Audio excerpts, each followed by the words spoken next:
नमस्कार। आप देख रहे हैं अपना यूट्यूब चैनल दी आर डी एक्सप्रेस। इस वीडियो में हम लोग आरआरबी ग्रुप डी एग्ज़ाम की तैयारी के लिए विज्ञान के प्रीवियस ईयर के प्रश्नों को देखने वाले हैं। देखिए, फिजिक्स से जो प्रश्न पूछे गए हैं उन्हीं का हम सिलसिलेवार ढंग से अध्ययन करेंगे। यह हम लोग का तीसरा क्लास है। विगत वीडियोज़ में हम लोग क्लास 1 और क्लास 2 को देख चुके हैं। अगर आप नहीं देखे हैं तो चैनल से जुड़ जाइए, चैनल को सब्सक्राइब कर लीजिए और चैनल पर जाकर पिछली वीडियो देख सकते हैं। ये वीडियोज़ काफ़ी आपको मदद करेंगे। आप इस वीडियो में बने रहिए और चलिए हम लोग पिछले साल के महत्वपूर्ण प्रश्नों को देखना शुरू करते हैं। विगत 2 वीडियो के माध्यम से हम लोग प्रश्न संख्या 1 से लेकर 53 तक के प्रश्नों को देख चुके हैं। आज हम लोग 45 नंबर प्रश्न से शुरुआत करेंगे। उम्मीद है आप प्रश्न को स्पष्ट रूप से देख पा रहे होंगे। आइए शुरुआत करते हैं आज के अपने पहले प्रश्न से। थोड़ा सा प्रश्न को जूम आउट कर देते हैं हम।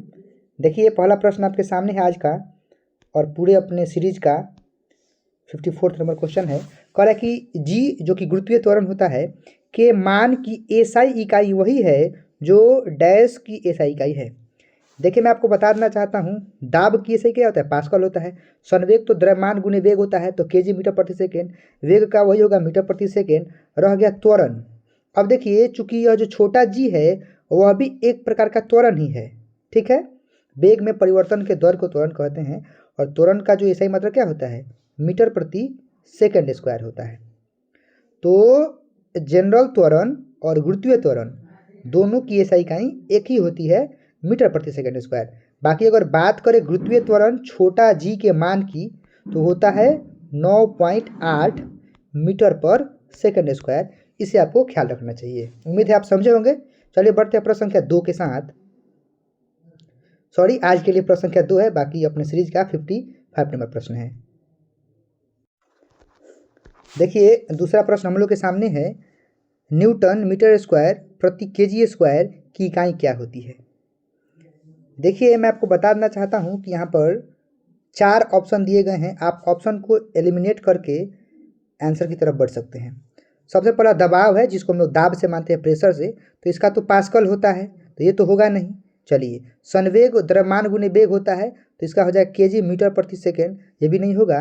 गुरुत्वाकर्षण के कारण हुआ त्वरण, अभी हम लोग पढ़े ना, त्वरण का मतलब मीटर पर सेकेंड स्क्वायर होता है, किसी प्रकार का भी त्वरण हो। रह गया अंतिम चौथा, तो बिल्कुल करेक्ट आंसर ऑप्शन 4 को जाएगा। आप अगर पहले से 3 ऑप्शन को जानते हैं तो चौथा अगर आपको पता नहीं है उसके बावजूद भी आप आंसर कर सकते हैं। चलिए थोड़ा जान लेते हैं गुरुत्वाकर्षण के सार्वभौमिक नियतांक के बारे में। अभी हम लोग पढ़े हैं गुरुत्वीय त्वरण छोटा जी के बारे में, जिसका मान 9.8 मीटर पर सेकेंड स्क्वायर होता है, जिसका मात्रक होता है। और बात करते हैं गुरुत्वाकर्षण के सार्वभौमिक नियतांक की, तो इससे हम लोग बड़ा जी से डिनोट करते हैं और इसका मान होता है 6.67 गुना 10 के पावर -11। वही इसका मात्रक हो जाएगा न्यूटन मीटर स्क्वायर बटा केजी स्क्वायर। क्लियर है? उम्मीद है आप समझे होंगे। बाकी अगर बीमीय सूत्र की बात करें तो देख लीजिएगा m-1 L3 t के पावर -2 होता है। चलिए बढ़ते हैं प्रश्न संख्या 56 के साथ। 56 नंबर प्रश्न। देखिए, बहुत सारे प्रश्न जो है ना रिपीट भी किए गए हैं, आपको इसे ख्याल करना होगा। चलिए अब अपना प्रश्न करें, प्रतिरोधकता की इकाई क्या होती है, ऐसी इकाई क्या होती है? हम कई बार पढ़ चुके हैं, प्रतिरोध का ऐसे मतलब ओम होता है और प्रतिरोधकता कह देगा तो उसमें हम लोग ओम मीटर ऐड कर देंगे। बात क्लियर है? बाकी अगर प्रतिरोधकता की बात करेंगे तो प्रतिरोधकता एक प्रकार का नियतांक होता है जिसको हम लोग रो से डिनोट करते हैं। वही है प्रतिरोध बराबर rho into L upon area है। यहाँ पे कह रहा है कि आर प्रतिरोध है, एल अपनी लंबाई है, ए क्षेत्रफल है और ये जो रो है एक नियतांक है। इसे ही चालक की प्रतिरोधकता या फिर पहले विशिष्ट प्रतिरोध भी कहा जाता है। और इसका ऐसा मतलब क्या होता है? ओम मीटर होता है। देखिए, प्रतिरोध का केवल ओम होता है और प्रतिरोधकता का ओम मीटर होता है। देखिए, ये प्रीवियस ईयर 2018 के शिफ्ट फर्स्ट में पूछा गया प्रश्न है। आगे देख लीजिए, ये प्रश्न कई बार रिपीट हुआ है, आपको इसे गौर करना चाहिए। भार की एसआई इकाई डैश की एसआई इकाई के बराबर होती है। अब देखिए, हमने बोला ना कि 4 प्रश्न आपके सामने हैं, सॉरी 4 ऑप्शंस आपके सामने हैं, तो आप एलिमिनेट भी कर सकते हैं। सबसे पहला है आवेग, ठीक है, दूसरा है त्वरण, तीसरा है बल और चौथा है द्रव्यमान। आप एक बात समझिएगा, द्रव्यमान को हम लोग किलोग्राम से डिनोट करते हैं, त्वरण का मीटर पर सेकेंड स्क्वायर से है, और आवेग का यहाँ पे कोई संबंध नहीं है। बच गया बल। तो एक बात इसको समझते हैं, किसी वस्तु पर पृथ्वी के गुरुत्वाकर्षण की माप को भार कहते हैं, भार या फिर वजन कहते हैं। और पृथ्वी की सतह पर गुरुत्वाकर्षण के कारण त्वरण लगभग समान होता है और भार की इकाई बल की इकाई के बराबर होती है, तथा भार और बल की इकाई क्या होती है, न्यूटन होता है। तो अभी हम लोग यहाँ पे एक बात सीखे हैं कि बल और भार या फिर वजन दोनों की एसआई इकाई सेम होती है, न्यूटन। इस बात को ख्याल करना है। आगे कई बार यह प्रश्न रिपीट हुआ है, आप हमेशा ऐड कर लीजिए, बल और भार दोनों का मात्रा क्या होता है, सेम होता है, न्यूटन होता है। प्रश्न संख्या 58 है, डैश चाल की अंतर्राष्ट्रीय एसआई इकाई है। देखिए चाल क्या होता है, दूरी और समय का जब हम भाग देते हैं दूरी में समय से तो हमें चाल प्राप्त होता है। तो इस प्रकार से अगर हम मात्रक की बात करें तो दूरी का मात्रक क्या होता है, मीटर होता है, और समय का मात्रक क्या होता है, सेकेंड होता है। तो मीटर बटा सेकेंड, मीटर पर सेकेंड, इस रूप में करेक्ट आंसर ऑप्शन ए ही मिल जाएगा। देख लीजिए मीटर पर सेकेंड। और देखिए ये भी प्रश्न रिपीटेड है और प्रीवियस ईयर में पूछा गया प्रश्न है। आप प्रश्न को देखिए क्योंकि प्रीवियस ईयर के प्रश्न से ही आपको एग्जाम के लेवल की जानकारी मिलती है। मैं भी अभी यह प्रीवियस ईयर का ही कमाल है कि आज हम बीपीएससी क्लियर करके एज ए टीचर ज्वाइन किए हैं। तो देखिए किसी भी एग्ज़ाम को क्रैक करने के लिए उसके प्रीवियस ईयर काफ़ी मददगार सिद्ध होते हैं। इसको आपको देखना होगा। हम कदम कदम पे आपकी तैयारी में आपके साथ है, बस आप बने रहिए, देखते रहिए। अगला प्रश्न आपके सामने है, निम्न में से किन दो भौतिक राशियों की इकाई एक ही है। अब देखिएगा, दाब और बल उल्टा है, इसलिए है क्योंकि दाब का पास्कल होता है, बल का न्यूटन होता है। इसको हम लोग नहीं करेंगे। बात करते हैं यहाँ पर बल और उपेक्ष बल की। तो देखिए दोनों बल ही हैं, इसीलिए इसका न्यूटन हो जाएगा। बल और गति का कोई संबंध नहीं है, गति का अलग ही है और बल तो न्यूटन होता है। बल और भार अभी हम लोग पढ़े हैं कि आपको इसको ख्याल करना है, बल और भार दोनों का मात्रा क्या होता है, न्यूटन होता है। तो देखिए यहाँ ऑप्शन दिया भी है कि ऑप्शन बी और डी करेक्ट लग रहा है। ये तो डी बिल्कुल करेक्ट है, इस पर आप देख सकते हैं। बाकी इस सवाल के अनुसार करेक्ट आंसर ऑप्शन बी और डी को जाएगा। कोई एक ही करना होता है, बाकी यहाँ पे दिया आप देख लीजिएगा। चलिए कुछ और ऐसा ही मात्रक दिए उसको देख लेते हैं। दाब का पास्कल दिया है। देखिए तीन बातें हैं, भार बल और उपेक्ष बल का मात्रक न्यूटन या फिर वही किलोग्राम मीटर पर सेकेंड स्क्वायर होता है। देखिएगा गति का मीटर पर सेकेंड होता है। आगे बढ़ते हैं, प्रश्न संख्या 59 के बाद 60 की तरफ चलते हैं। देखिएगा प्रश्न संख्या 60 हमारे सामने है, मीटर पर सेकेंड स्क्वायर निम्नलिखित में से किसकी एसआई इकाई है। देखिए कितनी अच्छी बात है। हमने पढ़ा है कि वेग में परिवर्तन के दर को त्वरण कहते हैं और त्वरण का मात्रक क्या होता है, मीटर पर सेकेंड स्क्वायर होता है। तो उसी रूप में करेक्ट आंसर ऑप्शन डी को जाएगा। गति का मीटर पर सेकेंड होता है केवल, बल का न्यूटन होता है और वेग का भी क्या होता है, मीटर प्रति सेकेंड होता है। लेकिन यहाँ पर स्क्वायर है इसलिए त्वरण के साथ चलेंगे। प्रीवियस ईयर का प्रश्न है, करेक्ट आंसर ऑप्शन डी को जाएगा। 61 नंबर प्रश्न है। 61 नंबर प्रश्न देखते हैं हम लोग। कह रहा है कि डैश की एसआई इकाई जूल प्रति सेकेंड होता है। ऑप्शन दिए गए हैं, कार्य, प्रणोद, बल या फिर शक्ति। बिल्कुल इजी प्रश्न है, आप देख लीजिए। हमें जूल प्रति सेकेंड से मतलब होना चाहिए। सिंपल सी बात है कि जूल के लिए, जूल का किसका मतलब होता है, कार्य का होता है, इस हमने कार्य लिख दिए। अच्छा सेकेंड किसका होता है जी, समय का होता है, समय लिख देंगे। और बताइए कार्य बटा समय आप क्या पढ़े हैं जी, शक्ति ही न पढ़े है। शक्ति का ही परिभाषा होता है कि कार्य बटा समय। तो इस रूप में मिल गया हमको कि जूल पर सेकेंड का मात्रक क्या है, सॉरी जूल पर सेकेंड किसका मात्रक है, शक्ति का मात्रक है। और शक्ति का मतलब पहचान यह है कि कार्य बटा समय होता है। करेक्ट आंसर ऑप्शन डी को जाना चाहिए और बिल्कुल जाएगा भी ऑप्शन डी। यहाँ पे है भी, देख लीजिए, पावर बराबर वर्क अपॉन टाइम, पी बराबर डब्ल्यू अपॉन टी होता है और वहीं से हम लोग निकाल चुके हैं। आगे बढ़ते हैं, न्यूटन डैश के मापन की इकाई है। सारे प्रीवियस ईयर के प्रश्न हैं, बिल्कुल महत्वपूर्ण है। आप बस पढ़ते रहिए और बढ़ते रहिए, एक ही सिद्धांत है, पढ़िए आगे बढ़िए बस। अब कह रहा है कि न्यूटन डैश के मापन की इकाई है। इतना अच्छा प्रश्न है। न्यूटन शक्ति, दाब और प्रतिरोध का कोई मतलब नहीं, बच गया बल। न्यूटन का संबंध हमेशा बल से होता है। शक्ति का क्या बोलते हैं जी, हाँ शक्ति का हम लोग को मात्रक करना क्या होता है, पास्कल होता है। दाब का सॉरी शक्ति का भी ना हम लोग पढ़े हैं जी, जूल पर सेकेंड। बाकी दाब का पास्कल, प्रतिरोध का क्या होता है, ओम होता है और बल का तो न्यूटन होता है। ठीक है, आगे बढ़ते हैं। डैश की एसआई इकाई न्यूटन है। अभी देखिए प्रश्न बोला था ना कि रिपीट कर देगा, बिल्कुल कर दिया है। न्यूटन, आप सबसे पहले समझिए कि न्यूटन का संबंध हमेशा किससे होता है जी? बल से होता है।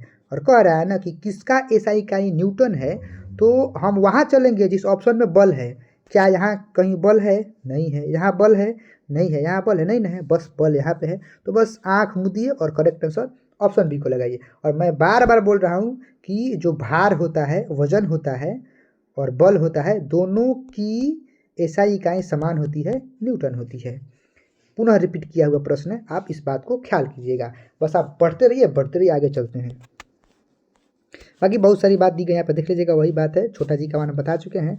अब विद्युत धारा की एसआई इकाई हमें पूछ रहा है। देखिए कितनी बार रिपीटेड प्रश्न है। अब आपको पता है धारा का क्या होता है जी? एम्पियर ही ना होता है। करेक्ट आंसर ऑप्शन सी को जाएगा। और यहाँ पे दिया भी है विद्युत धारा पर कूलॉम के नियम पढ़े होंगे, Q बराबर IT होता है, आगे हम लोग बात करेंगे, यहीं से निकला है। आगे चलते हैं 70 नंबर प्रश्न की तरफ। सॉरी 64 के बाद न जी 65 की तरफ। डैश की एसआई इकाई एम्पियर है। पुनः आ गया, अभी पढ़े हम विद्युत धारा Q बराबर IT से निकलता है, यहाँ पर देख लेंगे।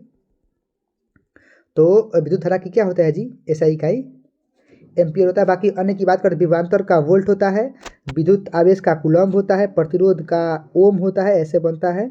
और बाकी धारा का क्या होता है? एम्पियर होता है। आप इसे नोट कर सकते हैं और स्क्रीनशॉट भी कर सकते हैं। डैश की एसआई इकाई वोल्ट होता है। अब देखिए वोल्ट विभव का होता है, विभव या विभवांतर का ही होता है ना।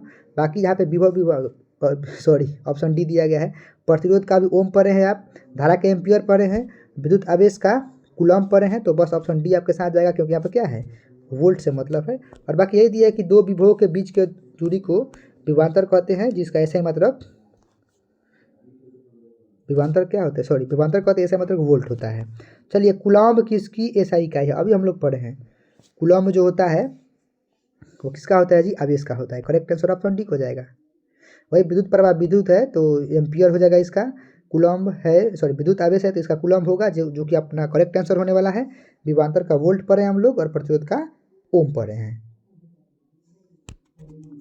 अगला प्रश्न है त्वरण की एसआई इकाई। देखिए कितनी बार एक्सेलरेशन, वेग में परिवर्तन के दर को ही त्वरण कहते हैं। और देख लीजिए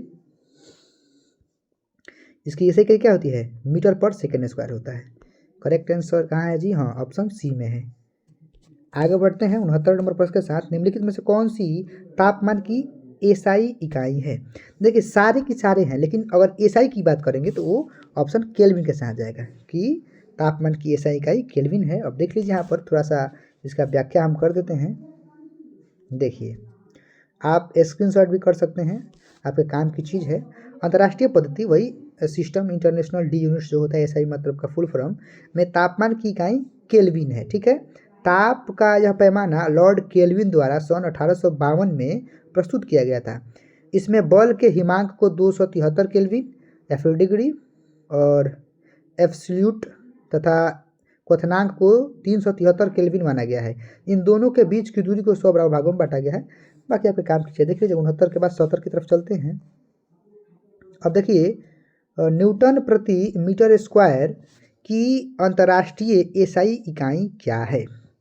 देखिए इसको भी हम लोग ऑप्शन से ही बना देंगे। पहले तो देखते हैं कि न्यूटन प्रति मीटर स्क्वायर, इससे हम लोग खोज सकते हैं। अब हमको बताइए कि न्यूटन किसका होता मात्रक होता है जी? बल का, तो ऊपर बल लिखेंगे। मीटर स्क्वायर किसका होता है जी? क्षेत्रफल का होता है ना जी, तो बस क्षेत्रफल का। अब बताइए बल बटा क्षेत्रफल क्या होता है जी? बिल्कुल, बल बटा क्षेत्रफल किसके बराबर होता है? दाब के बराबर होता है। दाब बराबर होता है बल बटा क्षेत्रफल, क्योंकि प्रति इकाई क्षेत्रफल लगने वाले बल को दाब कहते हैं। तो बस हमें मिल गया, हमको मिला था बस न्यूटन प्रति मीटर स्क्वायर, तो इससे हमने रिलेट किया बल से और क्षेत्रफल से, जिससे हमें दाब निकल कर मिल गया। करेक्ट आंसर ऑप्शन डी को जाएगा। उम्मीद आप समझे होंगे। और देखिए ये प्रीवियस ईयर में रिपीटेड प्रश्न है अलग अलग डेट पे। आगे बढ़ते हैं। उसी प्रकार से यहाँ पे एक्सप्लेनेशन भी है। और बाकी दाब का मात्रक न्यूटन पर मीटर स्क्वायर के साथ साथ पास्कल भी होता है। 70 के बाद 71 नंबर कहाँ है जी? हाँ देखिए मैं कितनी बार बोल रहा हूँ, ये प्रश्न रिपीट इतना ना किया है क्या बताया जाए। भार की एसआई इकाई वही है जो डैश की एसआई इकाई है, बोला था ना। भार और बल, आपको करेक्ट आंसर ऑप्शन सी के साथ चलना है। देखिए इन प्रश्नों में आप कितना प्रश्न सही कर पाए हैं, आप हो सकते तो कमेंट कर दीजिएगा। बाकी आगे बढ़ते हैं प्रश्न संख्या 72 के साथ। दी गई भौतिक राशियों में से क्या सापेक्ष राशि नहीं है? देखिए इस प्रश्न को देखते हैं। कह रहा है कि जो समय है वह भौतिक राशियों में सापेक्ष राशि नहीं है, क्योंकि समय किसी अन्य भौतिक राशि पर निर्भर नहीं करता है। सही बात है, तो करेक्ट आंसर ऑप्शन 1 हो जाएगा। बाकी समय कहाँ से निकलेगा जी? त्वरण के लिए हमको क्या होता है, वेग में परिवर्तन के दर को करना होता है। वेग वेग ही है, दूरी ही है, लेकिन समय सापेक्ष नहीं है, किसी पर निर्भर नहीं होता है, मतलब किसी से मिलकर नहीं बनता है, बात यही है। निम्न में से किस राशि के लिए मात्रक नहीं होता है? देखिए मैं आपको बताना चाहता हूँ, यहाँ पे छांट देंगे आपको मिल जाएगा आंसर। घनत्व का क्या होता है? घनत्व होता है द्रव्यमान बटा आयतन। तो द्रव्यमान का क्या होता है के जी, आयतन का मीटर क्यूब, तो के जी प्रति मीटर क्यूब हो ही जाएगा। चलिए बल का आप बहुत पहले जानते हैं, बल क्या होता है जी? न्यूटन। और संवेग होता है द्रव्यमान गुना वेग, तो क्या हो जाएगा के जी मीटर पर सेकेंड। तो इसका मतलब क्या है जी, 3 गो तो मिल गया मात्रक वाला, तो बस ये ना बच गया। और वैसे भी जो आपेक्षिक घनत्व होता है वह समान राशियों का अनुपात होता है, और जब भी एक ही समान राशियों के अनुपात से कोई राशि बनती है तो वह मात्रक भिन्न हो जाती है, उसमें कोई किसी प्रकार कोई मात्रक नहीं ऐड होता है। इसीलिए करेक्ट आंसर ऑप्शन सी के साथ चलेंगे। बाकी देख लीजिए यहाँ पे लिखा भी है वही बात कि आपेक्षिक घनत्व का कोई मात्रक नहीं होता है, घनत्व का वही के जी प्रति मीटर क्यूब, बल का न्यूटन, संवेग का किलोग्राम मीटर प्रति सेकंड, के जी मीटर पर सेकंड। आगे बढ़ते हैं 74। निम्न में से किस युग्म मतलब जोड़ा होता है कि इकाइयाँ समान नहीं होती है? अब देखते हैं, चाल और वेग दोनों का सेम होता है मीटर पर सेकंड। कार्य और ऊर्जा दोनों का क्या होता है जी? जूल होता है। दूरी और विस्थापन भी एक प्रकार का दूरी ही है, इसका मीटर होता है। तो तीनों का तो मिल गया, तो बस चुपचाप इसी को कर दीजिए। क्यों जी? क्योंकि बल का न्यूटन होता है और दाब का पास्कल होता है, और दोनों सेम हो ही नहीं सकते हैं। करेक्ट आंसर ऑप्शन डी के साथ होगा। बढ़ते हैं प्रश्न संख्या 75 75 नंबर के साथ। ओम प्रति मीटर, सबसे ऊपर ही प्रश्न था कि केवल ओम होगा तो हम लोग प्रतिरोध का करेंगे, और अगर ओम मीटर की बात है तो प्रतिरोधकता के साथ चलेंगे। बाकी आप देख सकते हैं कि विद्युत प्रवाह का एम्पियर, प्रतिरोधक वही है ओम, और आवेश का कूलम्ब होता है। उम्मीद है आप समझ रहे होंगे। बढ़ते हैं प्रश्न संख्या 76 के साथ। अब देखिए कह रहा है कि मंदता की अंतर्राष्ट्रीय SI इकाई।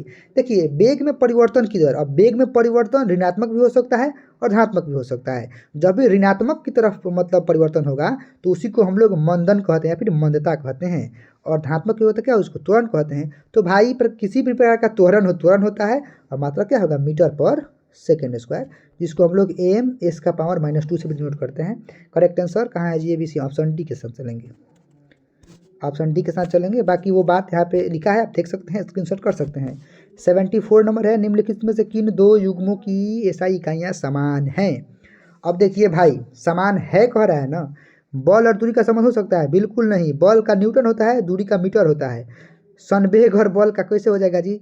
क्योंकि संवेग द्रव्यमान गुना वेग होता है, तो इसका के जी या मीटर पर सेकेंड होगा, और बल का न्यूटन हो जाएगा। बल और दाब का अभी करेक्ट नहीं होता है, बल का न्यूटन, दाब का पास्कल, तो बच गया यही ना। कार्य और ऊर्जा दोनों का क्या होता है? जूल होता है। समान का बात कही रहा है। करेक्ट आंसर ऑप्शन डी के साथ चलेंगे। 70 यहाँ पे है, देख लीजिएगा। 78 नंबर है, 1 पास्कल किसके बराबर होता है? अभी हम लोग पढ़े हैं कि पास्कल किसका मात्रक होता है जी? दाब का। और दाब किसके बराबर होता है? दाब बराबर होता है बल बटा क्षेत्रफल, क्योंकि प्रति एकांक क्षेत्रफल लगने वाला बल दाब कहलाता है। ऐसे हम निकाल लेंगे, बल का मात्रक क्या होता है जी? न्यूटन। अरे यार, बल का मात्रक क्या होता है? न्यूटन, और क्षेत्रफल का मीटर स्क्वायर। तो हमें मिल गया न्यूटन प्रति मीटर स्क्वायर, 1 पास्कल के बराबर होगा। बिल्कुल, न्यूटन पर मीटर कहाँ है जी? अरे न्यूटन प्रति मीटर कहाँ है? ऑप्शन ए नंबर में ही है। करेक्ट आंसर ऑप्शन ए के साथ चलेंगे। निम्नलिखित का सही मिलान कीजिए। देखिए हम यहीं पे मिलान कर देते हैं, आप आंसर खोजते रहिएगा और इसको जरूर स्क्रीनशॉट कीजिएगा। क्यों? क्योंकि काफ़ी महत्वपूर्ण है। इसको कहाँ रखे जी? चलिए यहाँ रख देते हैं। चलिए वाट, अब देखिए वाट का संबंध किससे होता है, इसे हमें मिलाना है, ठीक है। फिर किलोवाट का संबंध, किलोवाट घंटा का संबंध, और हॉर्स पावर का संबंध। अब देखिए इसको मिलाते हैं 1 किलोवाट जो होता है वो 1000 वाट के बराबर होता है। किलोवाट मतलब 1 किलोवाट बराबर 1000 वाट। चलिए 1 किलोवाट घंटा जो होता है वो होता है 3.6 गुना 10 के पावर 6 जूल के बराबर। और आप बहुत अच्छे से पढ़े होंगे कि 1 हॉर्स पावर में 746 वाट होता है ना जी। तो बस एक नंबर से मिला देंगे कि 1 वाट बराबर 1 नैनोमीटर, यही ना कर सकते हैं जी। तो क्या मिला हमें, एक का ए तो 3 गो में है, 2 का 3, हाँ चलिए ऑप्शन ए करेक्ट होना चाहिए। बाकी हम ऑप्शन भी आपको दिखा देते हैं कि इसका आंसर क्या दिया है। बिल्कुल देख लीजिए यहाँ पर ऑप्शन ए ही दिया है। एक बार मैं इसको एक काम कीजिए, आप इसको स्क्रीनशॉट कर लीजिए, सारे उत्तर आपके सामने है। वही बात है, 1 वाट 1 नैनोमीटर पर सेकेंड है। 1 किलोवाट जो है वो 1000 वाट के बराबर है। 1 किलोवाट घंटा 3.6 के पावर 6 जूल के बराबर है। और जो हॉर्स पावर है वो 746 वाट के बराबर है। काम की चीज़ है, स्क्रीनशॉट कर सकते हैं। विद्युत धारा की अंतर्राष्ट्रीय इकाई, कितनी बार प्रश्न रिपीट किया जी, चुपचाप करेंगे, एम्पियर के साथ चलेंगे। तरंग दैर्घ्य का ऐसे मतलब क्या होता है जी, तरंग दैर्घ्य दूरी को मापने के लिए किया जाता है। तो दूरी को किसको मापते हैं, मीटर से मापते हैं। तरंग दैर्घ्य का संबंध दूरी से होता है और दूरी को मापते हैं मीटर से। करेक्ट आंसर ऑप्शन डी के साथ चलेंगे। 82 है, देख लीजिएगा। किसी पदार्थ की मात्रा को मापने के लिए निम्नलिखित में से किस इकाई का प्रयोग किया जाता है। मात्रा को मूल से मापते हैं जी। तो 7 गो भौतिक राशि होती है, उसी में पदार्थ के परिमाण या फिर मात्रा को मूल से मापते हैं। 83 नंबर है, ऐसा इकाई मोल का प्रतीक। अब बताइए, इतना आसान क्वेश्चन, मोल को मोल से न करेंगे जी, mg से थोड़े करेंगे, किलो से थोड़े, ग्राम से थोड़े करेंगे। 83 के बाद चलते हैं 84, बहुत प्रश्न है जी। चलिए देखिए लेते हैं, वीडियो लंबा हो गया लेकिन कोई बात नहीं है। विद्युत ऊर्जा व्यय का वाणिज्यिक मात्रक क्या होता है। कई बार हम लोग पढ़ चुके हैं, किलोवाट घंटा होता है। मात्रक जूल पर सेकेंड बोले थे, ये प्रश्न आएगा, आ भी गया है। जूल प्रति सेकेंड सबसे बड़ा का चीज़ है कि जूल प्रति सेकंड, हटाइए, हम लोग पढ़ रहे हैं Q बराबर IT कूलम के नियम से। हमको जूल तो सॉरी कूलम पर सेकंड कर रहा है ना जी। तो काम करते हैं, ये जो Q होता है वो आवेश होता है, आवेश के लिए कूलम का प्रयोग करते हैं, ठीक है। और I मतलब धारा होता है, धारा के लिए एम्पियर का प्रयोग करते हैं। और T समय है, समय के लिए रुकिए सेकेंड का प्रयोग करते हैं। तो इस कूलम के हम लोग नीचे सेकंड को ला सकते हैं ना, क्यों ला सकते हैं जी, क्योंकि ये गुना कर रहा है कि भाग करेगा, बच क्या कहेगा, एम्पियर। तो कूलम प्रति सेकंड एम्पियर के बराबर होगा। करेक्ट आंसर कहाँ है, ऑप्शन बी है। चलिए 86 नंबर, तरंग वेग का ऐसा ही मतलब भैया, तरंग वेग का मीटर प्रति सेकंड होगा। आगे बढ़ते हैं 87, ध्वनि प्रदूषण डैश में मापा जाता है, डेसिबल में मापा जाता है जी। कहाँ है, ऑप्शन ए। ध्वनि की प्रबलता चुपचाप डेसिबल, कहाँ है, ऑप्शन सी है भी, ऑप्शन सी। चलिए अब दूसरा मेजरमेंट वाला है, आगे वीडियो में हम लोग देखेंगे। इस वीडियो में हम लोग प्रश्नों को कर चुके हैं, कहाँ से रुके थे जी, 55 से लेकर 87 तक शायद आए हैं। चलिए अगली वीडियो में अगले टॉपिक के साथ चलेंगे। वायु में ध्वनि की चाल 332 होता है, याद रखिएगा। निर्वात में बहुत सारा होता है। चलिए उम्मीद है आप वीडियो को अच्छे ढंग से देखे होंगे और बहुत सारे प्रश्नों के हल को सीख चुके होंगे। आप बस पढ़ते रहिए, बढ़ते रहिए, आपके साथ हम हैं। चलिए मिलते हैं अगली वीडियो में अगले टॉपिक के साथ। धन्यवाद।